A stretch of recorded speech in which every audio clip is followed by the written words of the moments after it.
Have you ever been humiliated in front of everyone you know? Imagine standing there, frozen, as your own sister calls you a freeloader at her wedding reception. That's exactly what happened to me. But what my daughter did next changed everything. Stay until the end to see how one recording turned my sister's perfect wedding into a day she never lived down. Welcome to Plot Twist Life, where real stories take unexpected turns. If you enjoy stories about family drama and satisfying karma, hit that subscribe button now so you don't miss any of our incredible true stories that prove life is full of unexpected plot twists. I still remember the day my sister Melissa announced her engagement to Daniel. We were at our parents' house for Sunday dinner, a tradition we'd maintained even after we'd both moved out and started our own families. Melissa was beaming as she flashed her diamond ring, and everyone erupted in cheers and congratulations. Everyone except Daniel's mother, Eleanor, who merely offered a tight smile that didn't reach her eyes. "We're thinking of a June wedding," Melissa said excitedly. "Nothing too extravagant, but nice. I want it to be perfect." My parents were thrilled. My sister was their golden child, successful lawyer, perfect boyfriend, now fiancé, and a downtown apartment that looked like it came straight out of a home decor magazine. I, on the other hand, was the family disappointment. A single parent struggling to make ends meet after my ex-husband abandoned me and our daughter Emma 5 years ago. Despite our differences, Melissa and I had always been close. At least, that's what I thought. "I want you to be my maid of honor," she told me that evening after dinner, squeezing my hands. No one else would do. I was touched. Though we led very different lives, I loved my sister and was honored to stand by her side on her big day. "Of course," I replied, hugging her tightly. "I'd be honored." What followed were months of bridal showers, dress fittings, and wedding planning. I tried my best to fulfill my duties as maid of honor, but between working extra shifts at the hospital as a nurse and taking care of Emma, it wasn't easy. There were a few bridal events I had to miss because I couldn't find a babysitter or couldn't afford to take time off work. Each time, Melissa would say she understood, but I could see the disappointment in her eyes. Her friends, all successful, childless professionals like her, would give me looks that made me feel like an outsider. Especially Vanessa, her colleague from the law firm, who seemed to take on the maid of honor duties whenever I couldn't be there.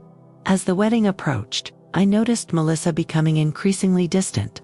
Our weekly calls became briefer, and she seemed irritated whenever I mentioned any financial constraints. Still, I was determined to be there for my sister. I'd been saving up for months to buy a proper dress for the wedding and a meaningful gift. 2 weeks before the wedding, Melissa called me with a request. "Hey, I need a favor," she said, her voice tight with stress. "The wedding planner just told me one of the bridesmaids' partners can't make it, and we're paying per plate for the reception. Could Emma skip the reception?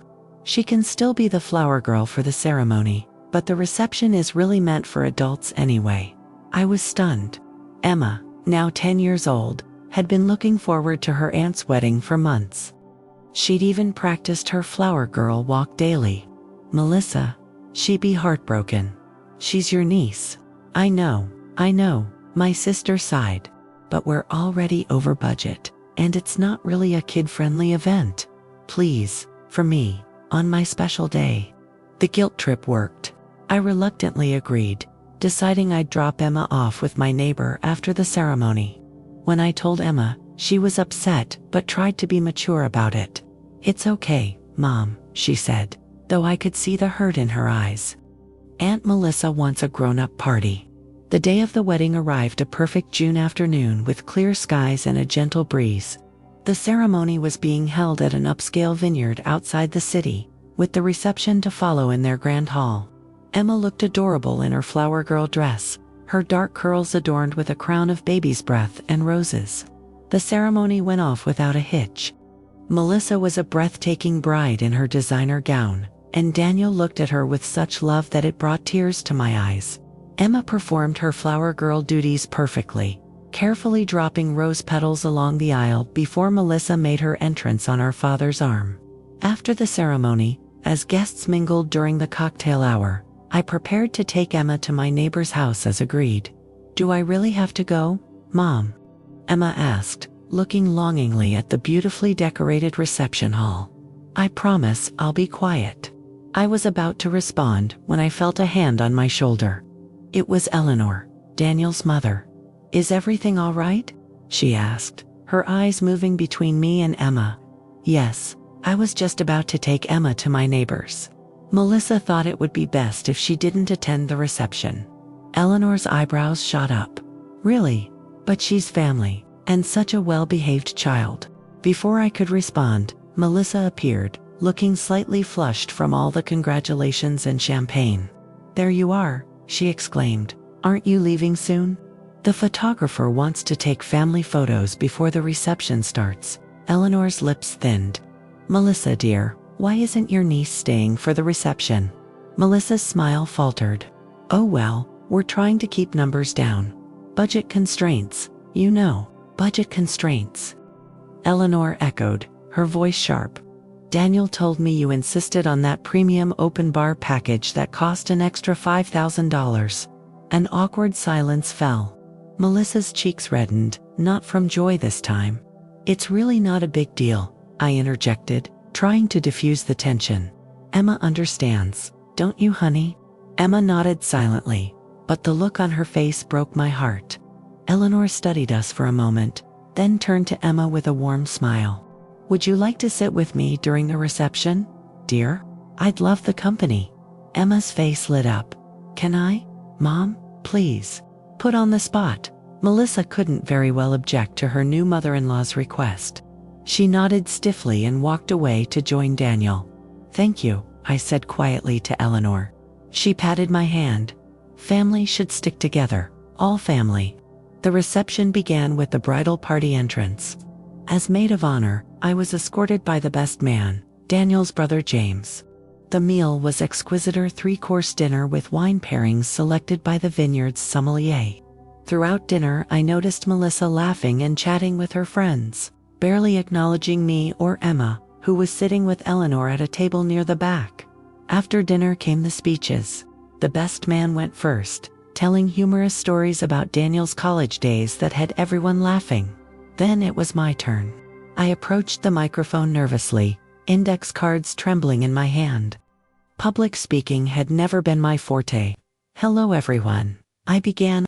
For those who don't know me, I'm Kate, Melissa's sister and maid of honor. I spoke from the heart about growing up with Melissa, about her determination and kindness, about how she'd always been there for me during tough times, especially after my divorce. I talked about how happy I was that she'd found Daniel, a man who clearly adored her and would be a wonderful partner in life. To Melissa and Daniel, I concluded, raising my glass. May your life together be filled with love, laughter, and happiness. I love you both. There was applause, and when I looked at Melissa, I saw tears in her eyes. For a moment, I thought my speech had touched her. But as I returned to my seat, I realized something was off. She was whispering intensely to Daniel, who looked uncomfortable. What happened next is seared into my memory forever. Melissa stood up, champagne glass in hand, and clinked it with her knife to get everyone's attention. I'd like to say a few words, she announced, her voice slightly slurred. I realized she'd had quite a bit to drink. First, thank you all for coming to celebrate with us today. It means the world to us. She paused, swaying slightly. And thank you, Kate, for that speech. The way she said speech made my stomach clench. You know, she continued, my sister always had a way with words. Always knew exactly what to say to make people feel sorry for her. A hush fell over the room. I felt my face burning as all eyes turned toward me. It's been like that since we were kids. Poor Kate, always needing help, always the victim. And I've always been there, haven't I, Kate? Always the one picking up the pieces. I couldn't believe what I was hearing. My sister, my best friend, was publicly humiliating me on her wedding day. Even for this wedding, she went on, gesturing wildly with her glass, sloshing champagne onto the tablecloth. Do you all know she couldn't even afford her bridesmaid dress? Mom and Dad had to help her. Again, our parents sat frozen in horror. My father half froze from his seat, But our mother pulled him back down, whispering urgently. And then she has the nerve to bring her kid after I specifically told her the reception was adults only. Because God forbid Kate ever follows rules that apply to everyone else. Eleanor stood up at her table. Melissa, that's enough. But Melissa was on a roll now, years of resentment pouring out. No, it's not enough. I'm sick of it. Sick of being the responsible one while she gets away with everything. Sick of her freeloading off our family.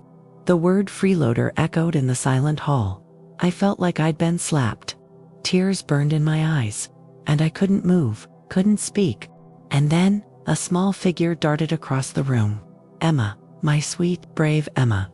She ran straight to the DJ's table, whispered something to him, and handed him her phone. What is she doing? Melissa demanded, her voice shrill. The DJ looked uncertain but plugged the phone into his equipment. Suddenly, Melissa's voice filled the hall, not her current drunk ramblings, but a conversation from months ago. Of course Emma can't come to the reception, Melissa's recorded voice said with a laugh. Do you know how much I'm paying per plate? Besides, I don't want some kid ruining the aesthetic of my perfect day. The pictures would be totally off. Another voice, Vanessa's, I realized, responded, but isn't she your niece? Won't Kate be upset? Please, Melissa scoffed on the recording. Kate should be grateful I'm even letting her come. Do you know how embarrassing it is to have a sister like her? Single mom, barely making ends meet. Dad's paying for her dress because she can't afford it. Such a freeloader. Vanessa laughed. Then why is she your maid of honor? Mom insisted. Family obligation and all that. But trust me, if it were up to me, she wouldn't even be invited. Who wants a pity case at their wedding? I'll just have to make sure she stays in the background. Thank God she's at least thin. The photos won't be a total disaster. The recording ended, and the silence that followed was deafening. Every face in the room was a mask of shock or disgust. Melissa stood frozen, her champagne glass still in hand, her face drained of color. Daniel was the first to move. He stood up slowly, looked at his new wife with an expression of profound disappointment, then walked away from the head table without a word. Eleanor rose next, approaching Emma, who stood trembling by the DJ booth. She put an arm around my daughter's shoulders and led her back to me. I think, Eleanor said loudly enough for everyone to hear, that this reception is over. What followed was chaos. Guests began gathering their belongings, whispering among themselves. My parents approached me, my mother in tears. Kate, we had no idea, she said, reaching for me. But I couldn't deal with them right then. I was focused on Emma, who looked both triumphant and terrified. How did you get that recording? I asked her quietly. I was at Aunt Melissa's apartment with Grandma, remember? While you were working that weekend shift. Aunt Melissa was in her bedroom with her friend, and I went to ask if I could have some juice. The door was open a little, and I heard them talking about you. It made me so mad, Mom. Emma's eyes filled with tears. They were being so mean. So I used that recording app you showed me for my school project and recorded them. I didn't know what to do with it then, but when she started saying those awful things about you today, I pulled her into a fierce hug, too overwhelmed to speak. Someone cleared their throat behind us. It was Daniel. I'm so sorry, he said, his voice rough with emotion. I had no idea Melissa felt that way. Said those things. It's not your fault, I replied automatically. He shook his head.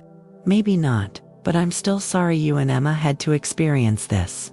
I don't know what's going to happen with Melissa and me after this, but I want you to know that I never saw you the way she apparently does.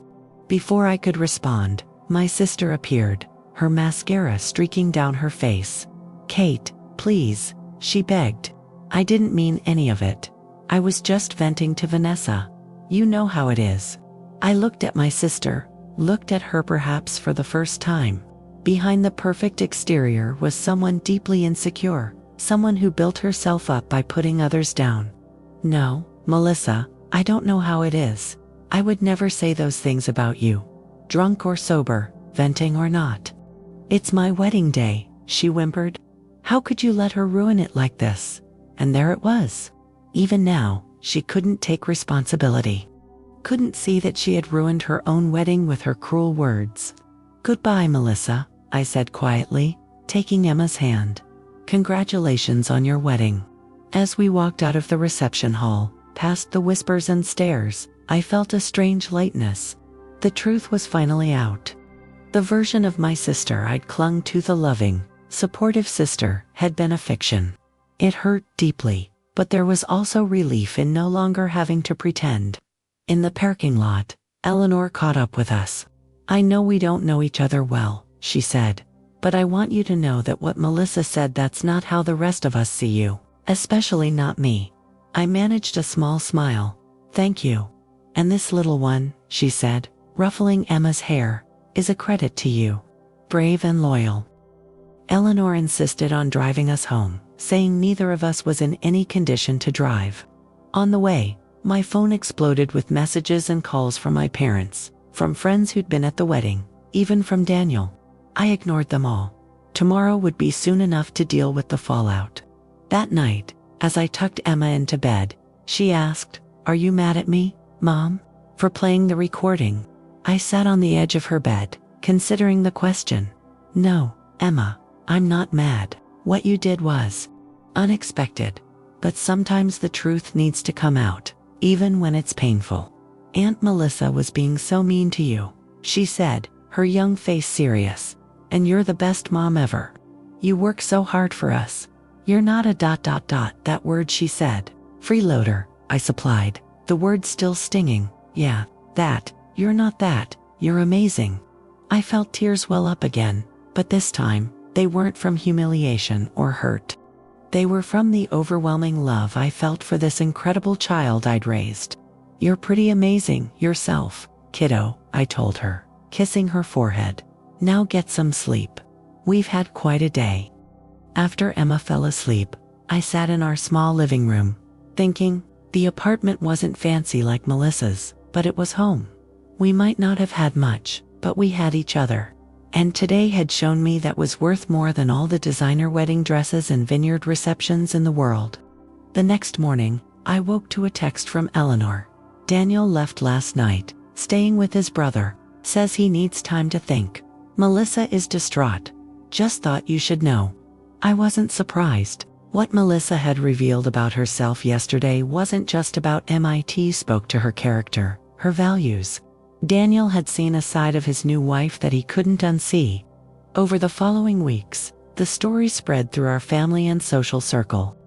Some people took Melissa's side, claiming she'd just had too much to drink, and that Emma and I had overreacted. But most were appalled by what she'd said, both at the reception and in the recording. My parents came to visit a few days after the wedding.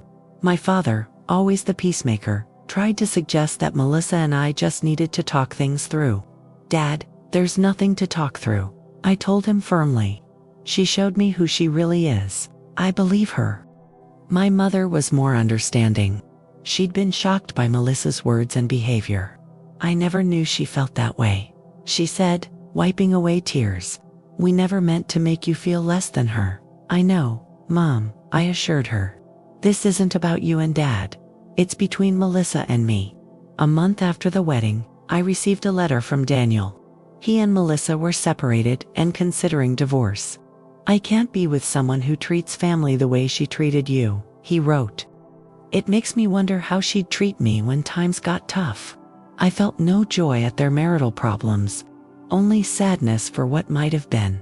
Melissa eventually reached out too, first with angry texts blaming me for ruining her marriage, then with tearful voicemails begging for forgiveness. I didn't respond.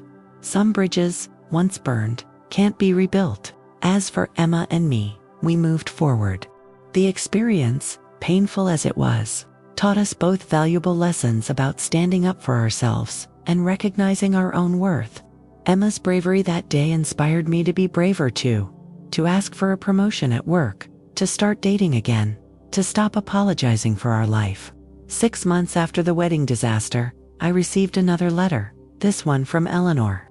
She invited Emma and me to dinner at her home. "Family doesn't have to be defined by blood," she wrote. "Sometimes it's defined by character and love." Daniel was there too, looking happier than he had at the wedding.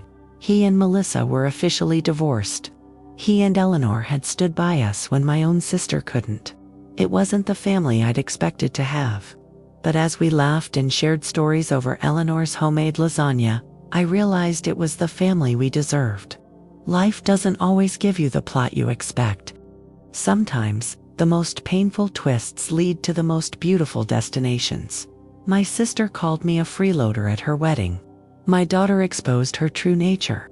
And in the process, we found where we truly belonged. That's the story of how my daughter's recording changed everything at my sister's wedding. Family dynamics can be complicated, and sometimes the truth hurts before it heals.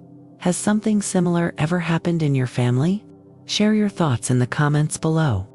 If you enjoyed this story about family drama and unexpected twists, don't forget to subscribe to Plot Twist Life for more real stories that will keep you on the edge of your seat. Hit that subscribe button, turn on notifications, and join our community of story lovers. Until next time, remember that sometimes the biggest plot twists in life lead to the best endings.